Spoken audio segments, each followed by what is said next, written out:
Okay, folks, I found out a little something at the Huntsville Hamfest I did not know. Yaesu FT891. I have one mounted in my truck. Now, Jason, KM4ACK, had the same type of problem I'm having. There's a diode in there that if you have a VHF, UHF radio in your vehicles and have your 891 on at the same time and you key up the 2-meter radio, it will mess with this diode. My volume goes up and down while I'm trying to talk to somebody, and it is an issue. Now, I met with Rodger here with Yaesu. Here's his card.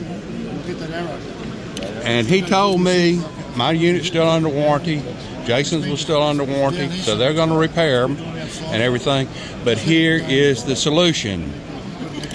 You get you a duplexer. And we've tested here this morning. Rodger and I tested it, and it works just fine. Do not use the VHF, UHF side, but use the HF side straight to the radio. Hook your antenna into it. Boom. Your radio is now protected.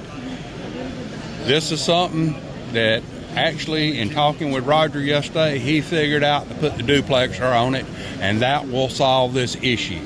It will keep the VHF, UHF, RF from radiating back into your HF antenna. And it doesn't matter how far you got them apart on your vehicle, it's going to get it. But it will save you a repair on your 891.